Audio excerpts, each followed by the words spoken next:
Hello welcome छ है मेरो छोटो पहिलो भिडियोमा चाहिँ आज चाहिँ मेरो यो भाइको चाहिँ एक्जाम भएकोले फेरि उतै टिपिएस युबिटीतिरै जानुपर्ने भयो। मैले चाहिँ अस्ति एक्जाम दिइसकेँ। के भन्नु आफ्नो त बिग्रिहाल्यो, भाइको चाहिँ राम्रो होस् भन्ने शुभकामना छ। बेस्ट अफ लक साथै मेरो भाइलाई। कस्तो चाहिँ एक्जाम फर्स्ट टाइम हो, मेरो चाहिँ अस्ति सेकेन्ड टाइम थियो एक्जाम।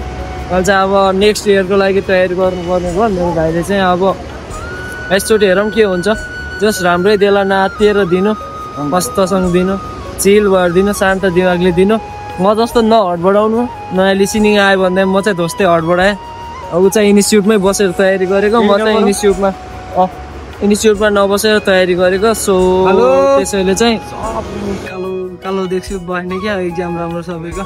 कस्तो आइक्यू लेभल टाइपको क्वेसन हाल्दै रहेछ यसो थाहा कहाँ गयो देख्दैन त। म त त्यसलाई त आउँदै होला आउनु त। कस्तो गरे त उसले एक्जाम आज। भाइको एक्जाम पनि सक्यो तर उसले चाहिँ स्कोर हेर्न भ्याएन गयो, थाहा पाएन अरे, झुक्कियो अरे। लास्ट फाइनलमा चाहिँ उसको थाहा हुने भयो। उसले चाहिँ अब के अरे 39 ल्यायो अरे। बधाई छ साथै। अब स्किल टेस्टको तयारी गर्नु मजाले होइन। एन्सरले हालिहाल्ने होला नि बुढाले फेरि। त्यसै अब त्यस्तो के अरे आइक्यू लेभलको क्वेसन आएर होला कि के भएर पनि त्यति धेरै त छैन नि यार अहिले। यति धेरै ल्यायो भने 35, 36, 37 ल्याउने त धेरै छन्, तर 38, 39, 40 ल्याउने अलि कमै छन्। जोस् अहिले एक्जाममा पछाडि क्वेसन प्याटर्न चेन्ज भएन भने त लगभग पछाडिकोले चाहिँ भ्याउने हो, तर अगाडिको चाहिँ गाह्रो छ भ्याउनलाई।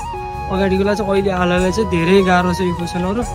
तर पछाडि यही प्याटर्नमा आयो भने पछाडिको चाहिँ भ्याउँछ। पछाडि प्याटर्न चेन्ज गरेको त सक्यो।